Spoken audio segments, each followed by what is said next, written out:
안녕하십니까. 일주를 쉬고 찾아뵈니까 굉장히 오랜만에 뵙는 것 같은데요. 지금 분명히 일주 동안 쉬었지만 저는 매일같이 하루도 쉬지 않고 매일 기뽀를 올려드렸어요. 매일 기출문제 뽀개기. 그리고 그것에 대한 해설도 밴드를 통해서 계속해서 매일같이 올려드렸습니다. 꼭 공부를 하셔야 돼요. 열심히 하셔야 됩니다. 그리고 그 내용들이 우리가 기초입문과정에서 배우는 내용뿐만 아니라 어떤 내용도 포함되어 있냐면 1, 2월달 과정, 3, 4월달 과정, 5, 6월달 과정, 심지어 7, 8월달 과정의 문제풀이까지도 다 선행되는 학습들을 우리가 하고 있었기 때문에 부담스럽지 않은 부분 내에서 제가 설명을 쭉 자세히 설명을 드렸어요.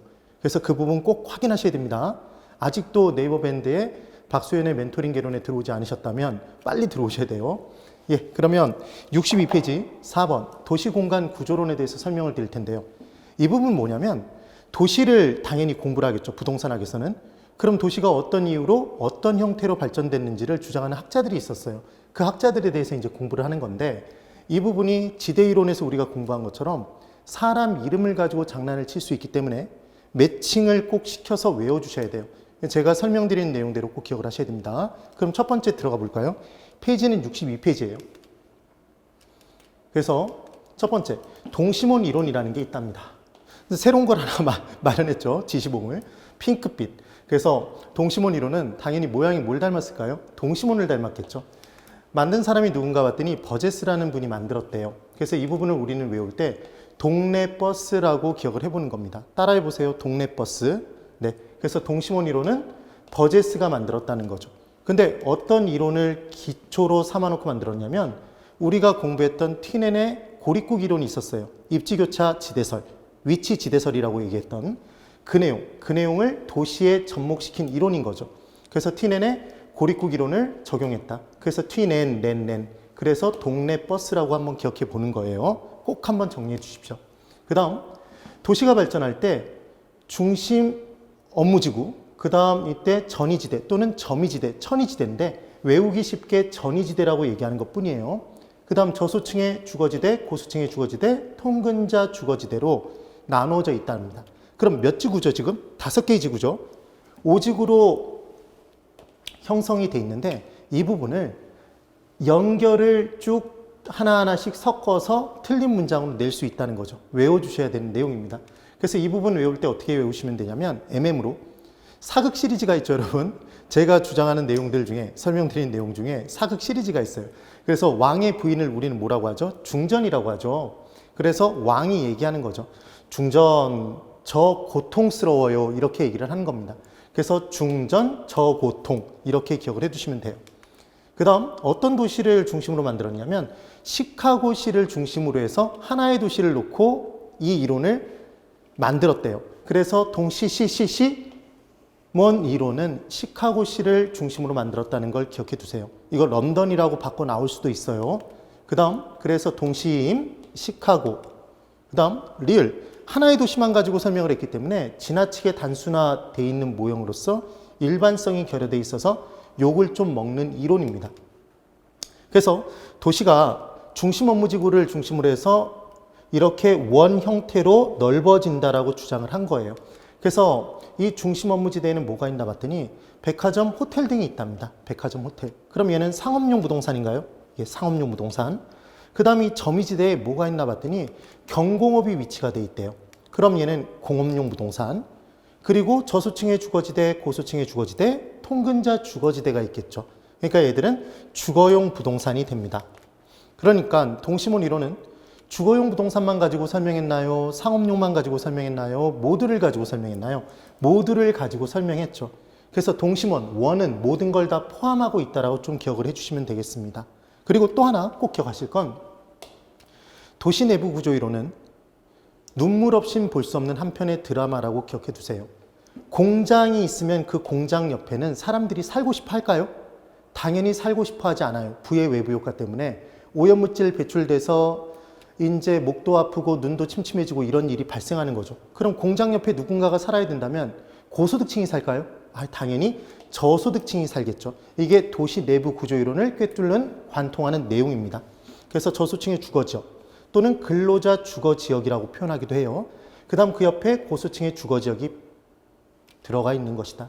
그리고 직주 분리의 결과 도심에 직장을 두고 도심의 집값이 지나치게 높으니까 도심의 주택을 못 두고 외곽으로 빠져나와 살죠. 그래서 직주분리의 결과 통근자 주거지대가 외곽에 위치해 있는 거예요. 이해되시죠? 그런 내용입니다. 그래서 이 이론이 실은 욕먹는 이유는 실제로는 교통의 발달 정도가 어떤 한 부분으로 이렇게 발달이 되겠죠. 그럼 교통이 발달된 부분으로 도시는 이와 같은 별 모양으로 보통 발생이 된답니다. 그런데 얘를 간과하고 동심원 모양으로 발전한다고 얘기를 한 거죠. 되시죠? 이 정도 개념 꼭 정리를 해두시기 바랍니다. 별로 어렵지 않아요. 그런데 이 부분을 좀 더 어려워하시는 분들도 계세요. 왜? 외워야 될 내용들이 너무 많다고 생각하셔서. 그 다음 이제 두 번째, 선형이론이라는 게 있습니다. 그럼 동심원 이론이 욕먹는 이유가 있었죠. 하나의 도시만 갖고 설명했기 때문에 욕을 먹었으니까 여러 도시를 연구했겠네요. 선형이론은.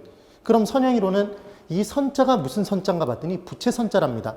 그러니까 부채꼴 모양으로 도시가 발전한다. 누가 만들었냐면 호이트라는 분이 만드셨대요. 그래서 이 부분 외우시는 방법은 선호한다 이렇게 기억해 보시는 거예요. 그래서 박스를 만들어 놓고 거기에 주저리 뭐라고 막 적어 놓고 이 이론은 무엇입니까? 이렇게 문제를 냈어요. 근데 그 박스 안의 내용에 호이트가 주창했다 이렇게 딱 나온 순간 우리는 선호한다, 선형이론 바로 찾아낼 수 있겠죠. 따라해 보실까요? 선호한다. 네. 그래서 이번엔 중심원 무지대 똑같이 있어요. 그때 교통망의 축이 이쪽으로 이렇게 위치가 돼 있답니다. 그러면 고소득층은 교통의 편리함을 누리고 싶을까요? 누리고 싶지 않을까요? 당연히 누리고 싶겠죠. 그래서 고소득층이 이 교통망의 축에 위치해요. 보통 문제가 나오면 교통망의 축 반대편에 고소득층이 위치한다 이런 함정을 파더라는 거예요. 그리고 이 반대편에 뭐가 있나 봤더니 역시 경공업이 이렇게 위치가 돼 있습니다. 아까 눈물 없인 볼 수 없는 한 편의 드라마.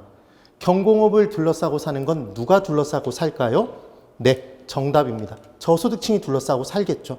그때 이렇게 쫙 펼친 모양이 뭘 닮았다? 부채를 닮았다 그래서 부채꼴 모양, 선형이론이라고 얘기를 합니다. 그때 고소득층은 저소득층과 바로 붙어 살기 싫으니까 누가 완충작용을 해주냐면 중소득층이 이렇게 완충작용을 해주는 거죠. 그래서 기억, 교통망의 축을 따라 고소득층의 주거지역이 위치한다. 이게 포인트예요. 그 다음 지금 고, 중, 저소득층 주거용 부동산 중심으로만 설명을 한 거죠. 지금 경공업은 그냥 설명을 도와주기 위해서 찬조 출연한 것이라고 보시면 돼요. 특별 출연. 그래서 이 부분 외우시는 방법, 만남을 주선한다 이렇게 기억해 보세요. 그래서 문제를 풀 때 주택의 하향 여가 과정의 실증적인 분석에 의해 주택과 관련된 어떤 내용이라고 강조를 하면 걔는 무슨 이론이다? 선형 이론이라고 기억해 두시는 겁니다. 만남을 상선한다, 공선한다, 주선한다? 주선한다죠. 주거용 부동산 강조. 그 다음 지금 저소층의 주거지역 이렇게 위치가 돼 있죠. 그럼 기억을 꼭 한번 해보시면 됩니다. 둘러싸고 있다. 모양이 뭘 닮았다? 부채. 그리고 고, 중, 저소득. 그래서 경제적 이유만 강조했기 때문에 도시가 성립할 때 사회적, 문화적 이유로도 성립되는데 그걸 무시했다고 해서 욕을 먹습니다. 사회적, 문화적 요인을 간과했다. 그 다음 얘는 143개 도시를 대상으로 만들었대요. 42, 43 별로 중요하지 않습니다. 여러 도시를 대상으로 만들었구나. 아까 하나의 도시를 가지고 만들었더니 욕먹어서. 선형이론입니다. 그 다음 세 번째, 다핵심 이론이 있답니다. 그럼 이 이론은 앞에 나온 두 가지 이론을 합친 거예요. 그리고 누가 만들었나 봤더니 이때 해리스와 울만이라는 분이 만드셨답니다. 외우는 방법. 이때 해리스와 울만. 외울만 하신가요? 이렇게 기억해 두시면 돼요. 놀랍게도 시험장에서 기억납니다. 그 다음 이제 도시가 발전할 때 하나의 핵이 아니라 여러 개의 기능을 가진 여러 핵으로 도시가 성립된다고 얘기를 한 건데 이때 다핵이 생기는 요인을 설명했어요. 이건 별도로도 문제가 나올 수 있기 때문에 꼭 기억을 해 주셔야 돼요. 첫 번째로 동일한 업종은 몰려있으면 집적의 이익이 발생한대요. 그리고 이종의 업종은 몰려있으면 이해관계가 상반돼서 오히려 이익이 준답니다. 그럼 다른 곳에 또 지들끼리 모이겠죠. 그 내용. 그리고 특정 업종을 영위하기에 유리한 지역이 분명히 존재한대요. 그러니까 이 지역에 몰린다는 얘기죠. 그 다음 똑같은 업종을 영위하는 공장 주여도, 상가의 건물 주여도, 집가 지불 능력에는 차이가 있겠네요. 그래서 똑같은 지역 안에 모든 업종, 똑같은 업종이 다 들어설 수 있는 건 아니다라는 데 차가 난 거죠. 그래서 첫 번째, 1지역이 있답니다. 이 1지역은 A 업종이 들어가서 영업을 하기에 좀 더 유리한 지역이에요. 그래서 A와 A-와 A-가 경쟁을 통해 들어간 거죠. 얘들은 지가 지불 능력이 뛰어난 애들이에요. 근데 여기에 못 들어간 A-가 있겠죠. 걔들은 비슷한 지역에 또 다시 몰리더라는 거예요. 그리고 3지역은 B 업종을 영위하기에 좀 더 유리한 지역입니다. 그럼 이종 업종이니까 흩어져서 또 몰리겠죠? B, B-, B-, 이렇게 몰리는 거예요. 그럼 지금 핵이 벌써 3개인가요? 또 다른 핵들이 성립될 수 있겠네요. 이렇게 다핵으로 성립된다가 이게 바로 다핵심 이론이 됩니다. 그래서 다핵심 이론은 앞에 보셨던 2가지 이론, 동심원 이론, 동네버스, 버제스, 선호한다, 선용 이론, 호이트가 만들었죠. 이 2가지 이론을 접목시켜서 만든 이론이라고 보시면 됩니다. 그리하여 예전의 전통적인 도시들은 기능이 굉장히 단순해요. 그래서 단핵 구조였는데 신도시는 실제로 주거 기능이 몰려있는 곳이 있고 주거용 부동산이 몰려있고 그리고 상업용 건물들이 몰려있는 지역 등이 다 나눠져 있죠. 그래서 신도시는 다핵 구조가 된다. 기억하시는 방법은 전통적이 먼저인가요? 신이 먼저인가요, 여러분? 전통적이 먼저죠. 1이 먼저인가요? 2가 먼저인가요? 1이 먼저고 그 다음 2가 나오잖아요. 그래서 전통적인 도시는 1, 단핵 구조고 신도시는 2 이상 다핵 구조가 된다. 이렇게 기억해 두시면 되겠네요. 그래서 얘는 어떤 도시를 중심으로 연구가 됐나 봤더니 런던을 중심으로 연구가 됐답니다. 그래서 얘를 기억하시는 방법은 지금 해리스와 울만이죠. 리런. 그래서 런던이라고 기억해 보시면 되겠습니다. 쉽게 툭툭 치고 나가시는 거예요, 이 부분은. 그 다음 4번째, 다차원 이론이라는 게 있답니다. 그러면 앞에 3가지 이론이 다 합쳐져 있겠네요. 그래서 기억하시는 방법은 다 차서 하나를 이룬다, 원을 이뤘다 이렇게 기억하시면 돼요. 다차원 이론.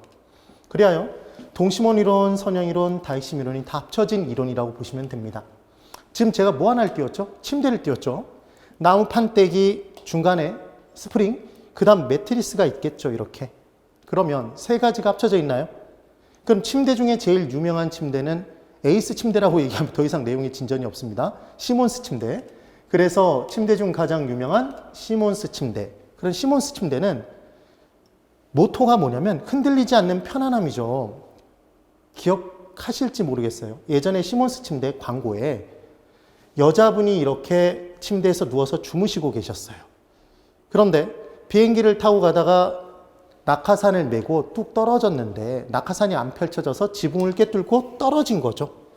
그런데 쿵 떨어졌음에도 불구하고 이 옆에 여자분은 무디게 주무셨던 거예요. 기억나세요? 그래서 누가 만들었나 봤더니 시몬스와 무디에라는 2분이 만드셨다 이겁니다. 기억이 어느 정도 날 수 있겠죠? 그래서 3가지 차원을 설명했는데 도시화 측면의 내용을 과연 이 3가지 이론 중에서 어떤 거를 가지고 설명했는지를 이제 기억하시는 거예요. 섞어서 나올 수도 있으니까. 많이 중요하진 않습니다. 한번 보시는 거예요. 그 다음 사회 계층별로 고소득, 저소득, 중소득층이 몰려 사는 걸 가지고 또 설명했고요. 그 다음 인종별로 차이나타운, 코리아타운 이런 식으로 몰려 사는 걸 설명했어요. 인종별로. 그러면 기억하는 방법이 흡사 다차원 이론에 나오는 이분 시몬스 분이 한글협회 회장님 같아요. 그래서 한글대로 그대로 따라가면 이 문제가 풀려버립니다. 그래서 도시화의 측면을 설명할 때는 도도, 뭘 갖고 설명했을까요? 동심원 이론을 가지고 설명한 거죠. 사회계층 측면에서는 시옷, 무슨 이론을 가지고 설명했을까요? 선형 이론을 가지고 설명한 거죠. 인종은 실제로 여러분 다인종인가요? 우리 학창시절에 공부할 때 다인종이죠. 그래서 다핵심 이론을 가지고 설명했다. 이렇게 기억을 해두시면 됩니다. 정리 가능하시겠죠? 그 다음 이제 5번째 유상도시 이론이라는 게 있대요. 이 유상이 뭔가 봤더니 이게 리본 모양이랍니다. 리본. 그래서 도시가 리본 모양으로 발전이 된다고 얘기를 한 건데 누가 만들었나 봤더니 벨이라는 분이 만드셨대요. 그래서 기억하는 방법은 베리본 이렇게 기억하시면 되겠죠. 따라해 보실까요? 베리본. 네, 이렇게 기억하시면 됩니다.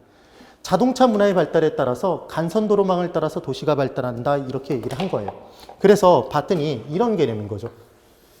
이렇게 간선 도로망을 따라서 도시가 발전하는데 뭐 닮았죠? 리본 닮았죠. 그래서 이게 바로 유상도시 이론이 됩니다. 정리 꼭 한번 살짝 해보세요. 여기서 중요한 포인트는 자동차 문화 발달에 따라 간선 도로망을 따라 도시가 발달했다. 모양이 리본이다. 그 다음 6번째, 3지대 이론이라는 게 있답니다. 3지대. 그럼 얘는 보나마나 3가지 지대로 도시가 형성된다고 얘기를 한 것일 거예요. 누가 만들었나 봤더니 디킨슨이라는 분이 만드셨답니다.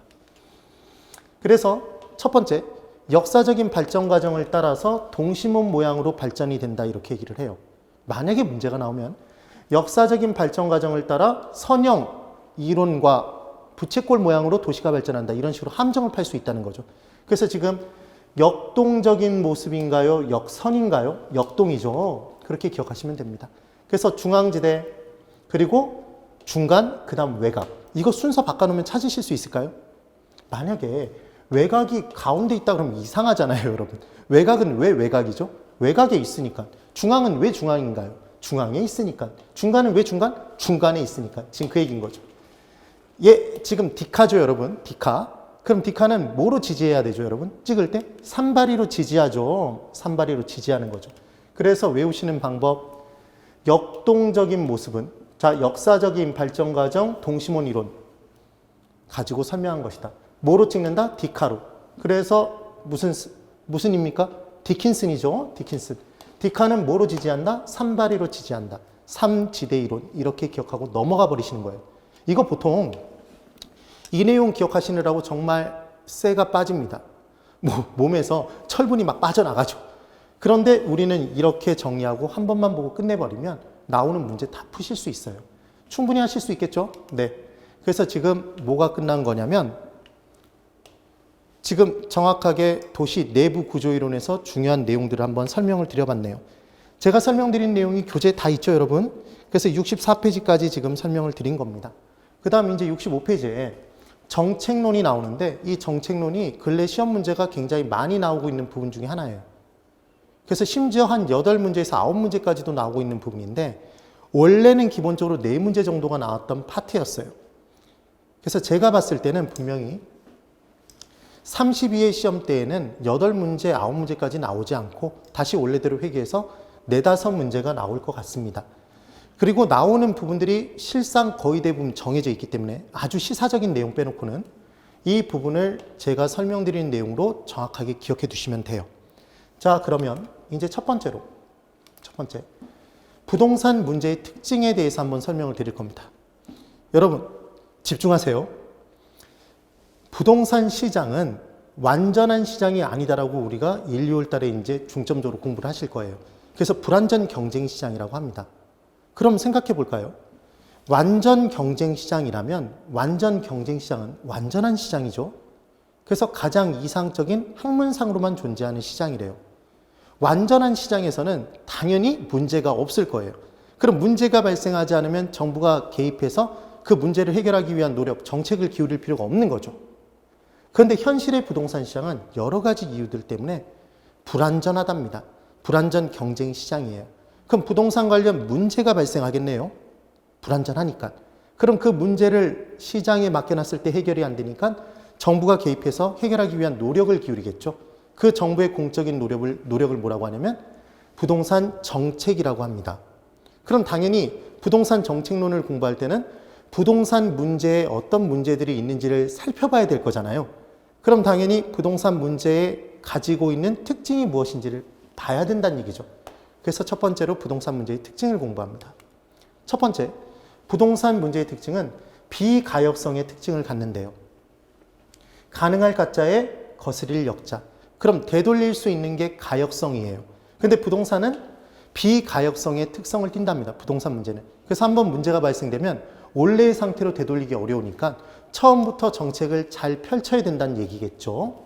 그래서 비가역성을 찾아보는 방법은 문장 구조에 되돌릴 수 없는, 돌이킬 수 없는 이라는 표현이 나오면 얘는 비가역성입니다. 그리고 악화 성향이라는 게 있어요. 그럼 악화 성향은 악화된다는 건 좋아지는 건가요? 나빠지는 건가요? 나빠지는 거죠. 그래서 시간의 경과 흐름에 따라 점점점 악화되는 것, 나빠진다라고 나오는 거예요. 그래서 문장의 구조가 무엇 하면 더욱더 무엇해진다가 되는데 좋아진다, 나빠진다? 나빠진다겠죠. 그 다음 세 번째, 부동산 문제의 특징은 시간의 경과 흐름에 따라 얘는 계속된대요. 얘를 지속성이라고 합니다. 그래서 계속된다, 지속된다는 표현이 나오면 얘는 지속성이에요. 그리고 부동산 문제를 해결할 때는 한 가지 해결 수단으로 해결이 안 됩니다. 그래서 어떤 지역에 투기가 발생했어요.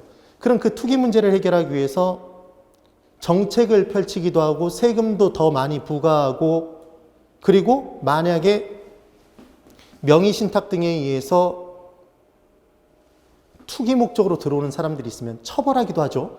그러니까 법을 개정하기 위해서는 입법부, 그 다음 행정부 실제로 조치를 취하는, 그리고 사법부도 관여하는 거죠. 그래서 부동산 문제의 특징이 여러 가지 이런 문제들의 특징을 띠니까 한 가지 해결 수단으로 해결이 안 돼서 다양한 해결 수단이 필요하더라. 이 내용을 기억해 두시는 겁니다. 정리되셨죠? 그래서 문제에서 어떻게 나올 수도 있냐면 다음 중 비가역성에 대한 설명으로 틀린 것을 골라보십시오. 틀린 게 죽어도 없어요. 뭘 섞는다? 악화 성향 등을 섞을 수 있다는 얘기죠. 찾아주시는 방법이 여기에 있는 겁니다. 그 다음 이제 두 번째로 부동산 문제가 많은지 적은지를 공부를 해보면 그 문제가 많은지 적은지를 알아볼 수 있는 지표가 필요할 거 아니에요. 그래서 어떤 지표를 이용해서 그 지표를 판단해 봤더니 그 수치가 높아서 아 문제가 크구나, 문제가 작구나 이렇게 판단할 수 있어야 된다는 얘기죠. 그래서 첫 번째 이제 두 번째로 부동산 문제의 지표에 대해서 공부를 드릴 텐데 제일 중요한 포인트는 문제의 지표들이니까 이 지표가 높아지면 높아질수록 문제가 커지는 거겠네요. 그러니까 높을수록 좋다 나쁘다? 얘는 나쁘다라고 기억해 두시면 해결이 되는 거죠.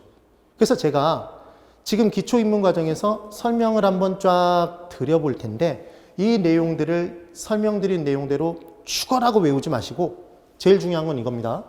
문제의 지표이기 때문에 높을수록 좋다 나쁘다? 나쁘다라는 걸 기억해 두세요. 그래서 첫 번째로 로렌츠 곡선이라는 게 나옵니다. 로렌츠라는 분이 말씀을 하셨겠죠. 그래서 정사각형을 이렇게 그려놓는 거. 그리고 이제 뭘 하냐면 세로축에는 소득을 누적시켜서 점유율을 쌓아가요. 소득을. 그리고 가로축에는 인구를 쌓습니다.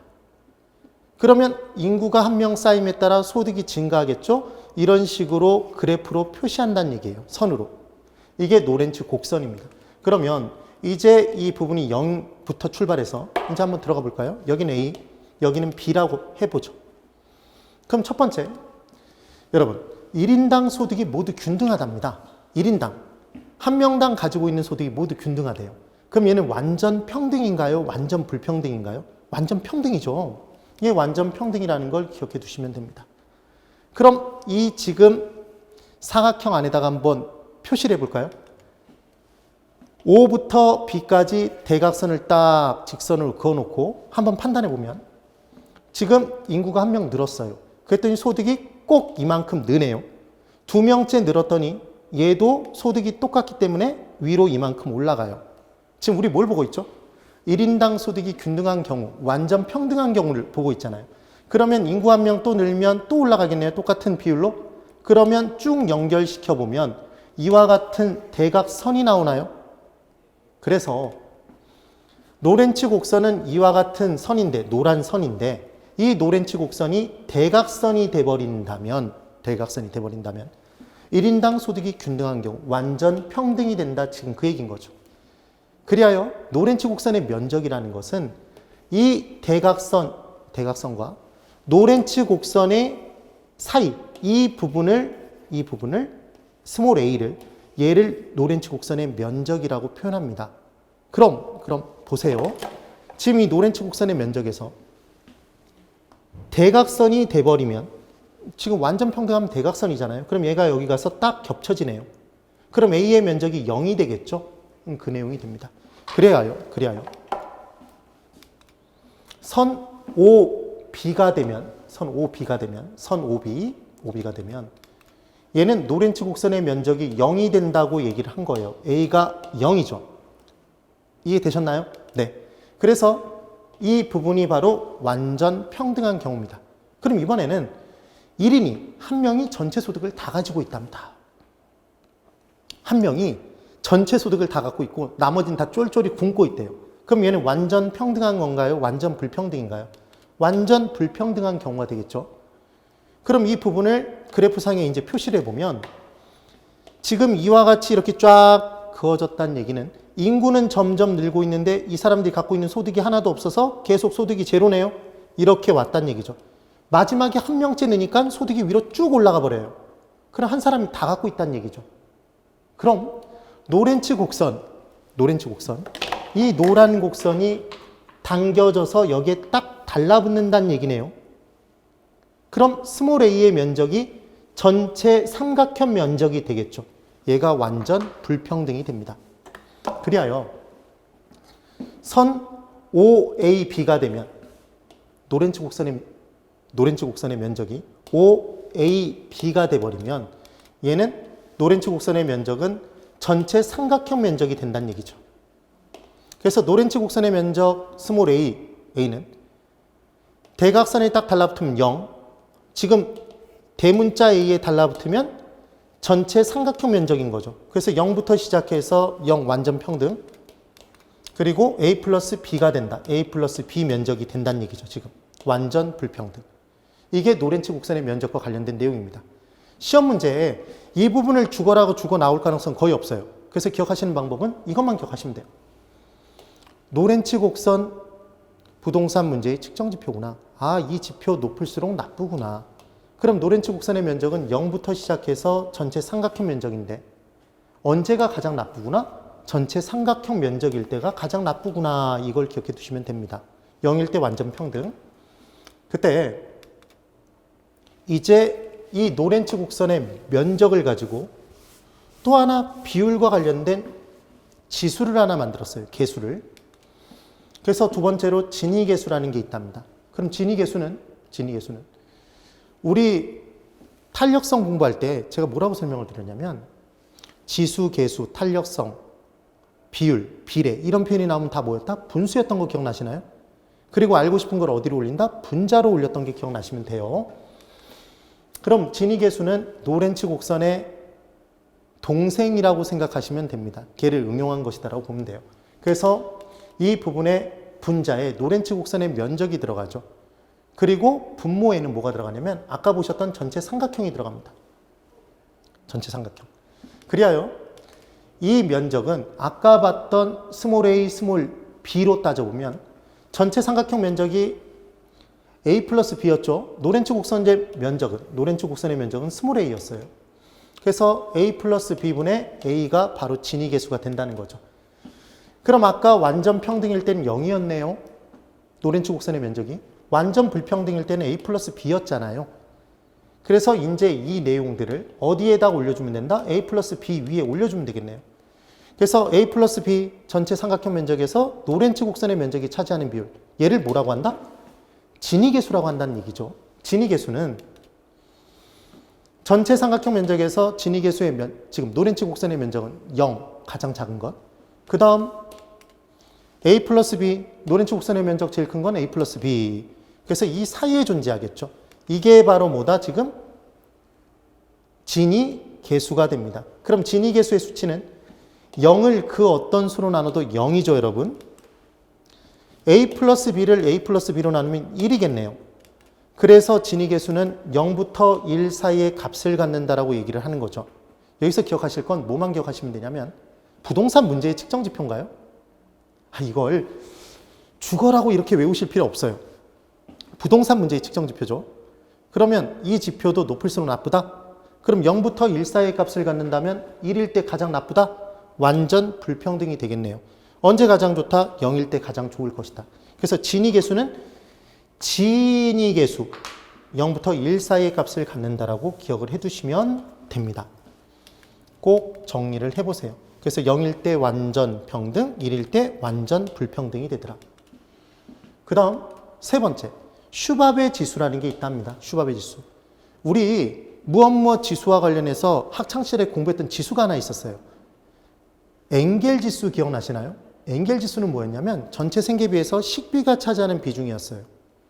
그래서 부자일수록 전체 문화생활비 등등등 여러 가지 생계비가 나갈 거 아니에요? 그 생계비 중에 먹는 것, 식비가 차지하는 비중은 부자일수록 차지하는 비중이 준다는 거죠. 다른 데 쓰는 부분이 커진다는 얘기예요.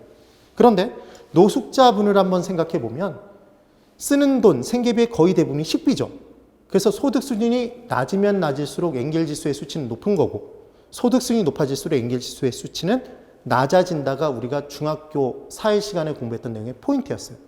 그런데 우리는 식품 영양학을 공부하는 게 아니라 부동산학을 공부하니까 당연히 다른 지수를 공부하겠네요. 그래서 슈바비 지수는 부동산과 관련된 의식주 중에 부동산과 관련된 건 뭐다? 주거비죠. 그래서 주거비가 차지하는 비중을 따지는 거예요. 지금도 보실까요? 지수니까 분수죠, 여러분. 이 내용을 기억해 두시면 돼요. 그리고 분모에는 뭐가 들어가냐면 생계비가 들어간답니다. 그래서 외우실 때 뭘 기억해 두시면 되냐면 슈퍼주니어라는 그룹이 있었죠. 신동 있는. 그래서 슈주라고 기억해 보시면 돼요. 슈주. 따라해 보실까요? 슈주? 네. 그래서 슈바비수는 주거비를 얘기하더라. 그러면 중요한 포인트, 소득 수준이 낮으면 낮을수록 똑같은 거예요. 주거비가 차지하는 부분은 전체 생계비가 작을 거니까 생활에 꼭 필요한 식비와 주거비에 차지하는 비중이 크다는 얘기죠. 그래서 소득 수준이 낮을수록 저소득층일수록 슈바비 지수의 수치는 높아지게 돼 있습니다. 꼭 기억을 해보세요. 그래서 기억하시는 방법, 슈와 소는 반대인가요? 슈와 소는, 오는 반대로 뒤집어진 거죠. 그래서 반비례한다고 기억해 두시면 됩니다. 그래서 문제 푸실 때는 간단하게 이렇게 푸시는 거예요. 나오면 슈바비 지수가 높을수록 그러면 소득이 낮을수록 이렇게 기억해 두시는 거죠. 그래서 소득이 낮을수록 슈바비 지수는 높다. 그 다음 중요한 포인트, 슈바비 지수도 부동산 문제의 측정 지표니까 높을수록 좋다 나쁘다? 나쁜 거예요. 그럼 슈바비 지수가 높을수록 나쁘니까 소득 수준이 낮으니까 나쁠 거 아니에요. 그렇겠죠? 이렇게 기억하시면 됩니다. 그 다음 니은, 도심이 외곽보다 높다라고 돼 있네요. 기억하시는 방법은 이거예요. 실제로 도심과 외곽 중에 어디가 주거비가 높죠, 여러분? 도심이죠. 그럼 똑같은 생계비를 가지고 도심에 살면 주거비가 차지하는 비중이 높겠네요. 슈바비 지수가 높고. 외곽으로 가면 똑같은 생계비를 가지고 쓸 때 주거비가 차지하는 비중은 낮아지겠죠. 지금 그 얘기입니다. 당연히 도심이 높고 외곽이 낮아요. 그 다음 슈바비 지수, 전체 생계비에서 주거비가 차지하는 비중은 약 20% 정도가 적당하답니다. 근데 요즘 주거 비용이 엄청나게 올라가서 거의 50% 이상을 지불하고 있죠. 그럼 다른 데 쓸 수 있는 돈의 여력이 그만큼 줄어든다는 얘기예요. 그 다음 이제 네 번째, PIR 지수라는 게 있답니다. 그래서 PIR 지수도 얘도 지수니까 분수겠네요. 짝대기를 짝 긋고 뭐가 들어가나 봤더니 얘는 피 같은 내 돈 이렇게 기억하시면 돼요. 돈이 가격이죠. 그래서 주택 가격이 차지하는 비중이에요. 여기에 분모에는 뭐가 들어가냐면 연소득이 들어간답니다. 그럼 연소득이 1억일 때 주택 가격이 만약에 10억이면 10년 동안 하나도 안 쓰고 보아야지만 주택 구입 자금을 마련할 수 있다는 얘기잖아요. 그럼 이미 죽었겠죠? 왜 죽었죠? 번 돈을 계속 다 모았다는 얘기는 하나도 안 먹고 하나도 안 입고 그리고 모았다는 얘기잖아요. 그러면 안 먹었다면 배고파서 죽었겠고 안 입었다면 쪽팔려서 죽었겠죠. 예, 그래서 기본적으로 자신의 연소득의 절반만 모아도 정말 독한 놈 소리 들으면서 옆에 친구들 없어지잖아요. 이런 개념이라고 보시면 돼요. 이게 PIR 지수입니다. 그 다음 RIR 지수라는 게 있는데 얘는 주택이 R 까는 게 임대료라고 기억하시면 돼요. 그래서 분자에 주택 임대료가 들어갑니다. 그리고 이때 분모에는 소득이 들어가요. 그래서 연소득으로 따지면 연임대료로 들어가고 월소득이면 월임대료로 들어가 주시면 됩니다.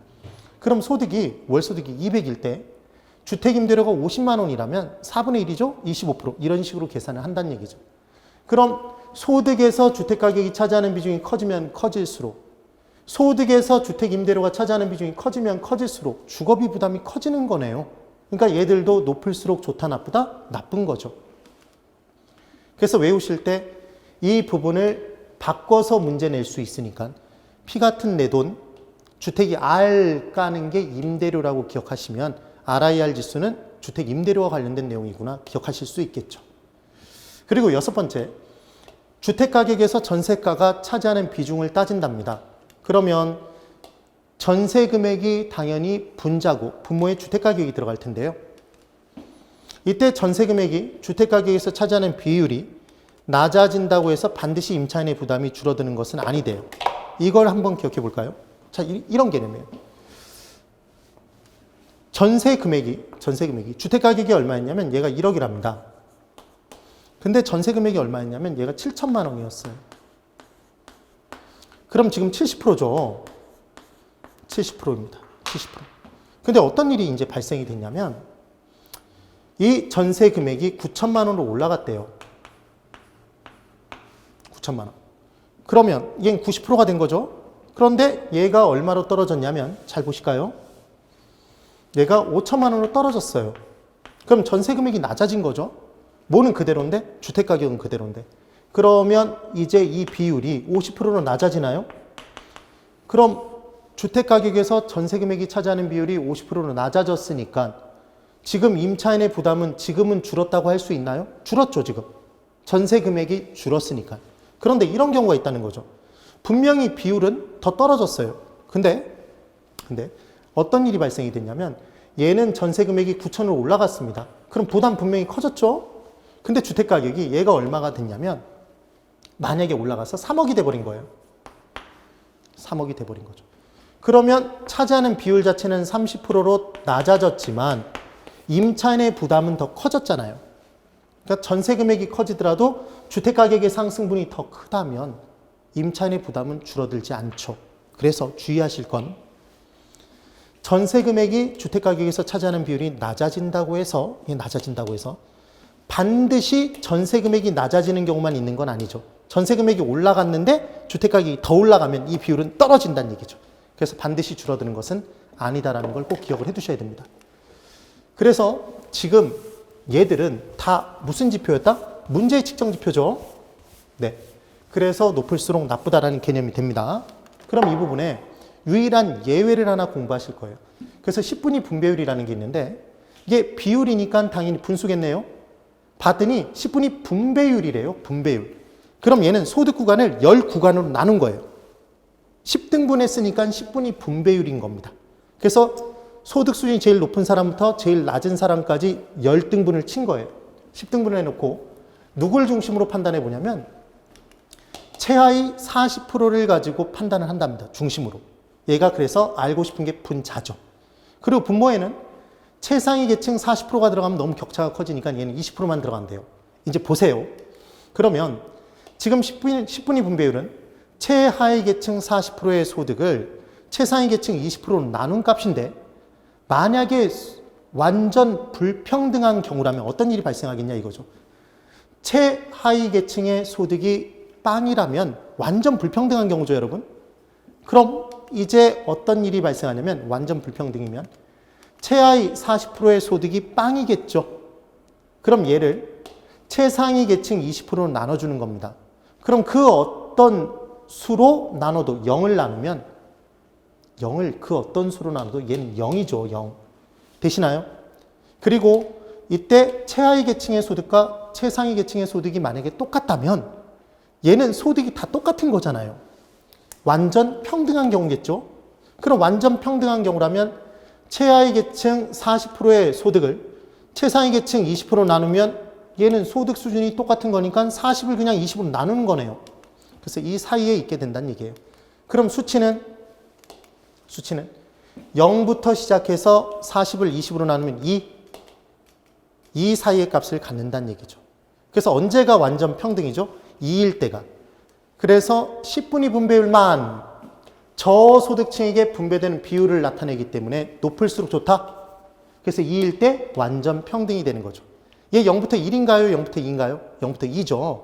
기억하시는 방법? 40을 20으로 나눴기 때문인 거죠, 지금. 되시죠? 그래서 10분위 분배율은 0부터 2 사이의 값을 갖는다. 그래서 MM, 높을수록 나쁘다의 유일한 예외가 바로 뭐다? 10분위 분배율인 거죠. 꼭 기억을 해보세요. 그 다음 5분위 분배율이라는 게 있는데 그럼 얘는 예외가 아니겠네요. 그래서 얘도 높을수록 나쁜 거예요. 뭐가 들어가나 봤더니 얘는 소득 구간을 5구간으로 나눈 겁니다. 5등분 했다는 얘기죠. 누굴 중심으로 보냐면 최상위 계층 20%를 중심으로 봅니다. 그러면 분모에는 최하위 계층 20%가 들어가요. 그래서 식이 이와 같이 나눠져 있는데 이 부분의 내용들을 열심히 살펴보실 필요 없어요. 그래서 얘는 1부터 무한대 값을 갖는다라고 얘기를 하는데 중요한 건 부동산 문제의 측정 지표이기 때문에 얘 높을수록 나쁜 거예요. 그러니까 1일 때 가장 작을 때가 제일 좋은 거겠죠. 그것만 기억하시면 됩니다. 지금 5분위 분배율은 바람처럼 지나갔어요. 그 말은 5분위 분배율 1부터 무한대 값을 가진다는 것을 죽어라고 공부하실 필요가 없다는 얘기입니다. 부동산 문제의 측정 지표는 문제의 지표이므로 높을수록 나쁘다 기억해 두시고 노렌츠 곡선이 있었죠. 진위 계수 있었어요. 0부터 1 사이의 값을 가졌죠. 슈바베 지수, 슈주, 주거비가 차지하는 비중. 그래서 얘도 높을수록 나빴죠. 나쁜 거였어요. 그래서 슈와 소는 반비례. 슈바베 지수가 높을수록 소득이 낮아서 나쁜 거예요. 그 다음 PIR 지수, P 같은 내돈, 주택가격이 차지하는 비중. 그 다음 RIR 지수는 주택 임대료가 차지하는 비중이었죠. 그 다음 전세가 주택가격에서 차지하는 비중 이렇게 따졌던 거예요. 주의하실 건 이 비율이 낮아진다고 반드시 임차인의 부담이 주는 건 아니었다. 전세 금액이 높아져서 임차인의 부담은 커졌지만 주택가격이 더 많이 올라간다면 이 비율 자체는 낮아질 수 있다. 그 다음 10분위 분배율만 예외였던 거죠. 최하위 40%를 중심으로 판단하더라. 걔가 분자로 들어간다는 것. 그래서 0부터 2 사이의 값을 가졌던 거 기억하세요. 그 다음 5분위 분배율 예외 아니었습니다. 얘 최상위 계층 20%가 분자로 들어가더라. 그래서 지금 뭐까지 설명을 드려봤냐면 부동산 문제의 측정 지표까지 설명을 드려본 거죠. 그리하여 지금 페이지로 따지면 68페이지 네모 제일 위에 박스까지를 본 거네요. 10분 쉬시고 꼭 다시 돌아오셔야 돼요. 3번 시장 실패의 원인부터 볼 겁니다. 시장 실패의 원인은 시험에 거의 확실하게 매년 나오고 있는 부분 중에 하나예요. 정확하게 개념을 잡으실 필요가 있습니다. 지금까지는 좀 몸을 풀었다라고 생각하시면 돼요. 부동산 문제의 측정 지표, 와, 이걸 어떻게 외워? 그러지 마시고 부동산 문제의 측정 지표는 문제의 지표니까 높을수록 문제가 큰 거구나. 문제가 큰 거니까 좋다, 나쁘다, 나쁘다. 딱 하나 예외가 있더라. 10분위 분배율. 그럼 누구에게 분배가 됐을 때 좋은 거다? 저소득층에게. 최하위 40%가 분자라는 것만 기억해 두시면 됩니다.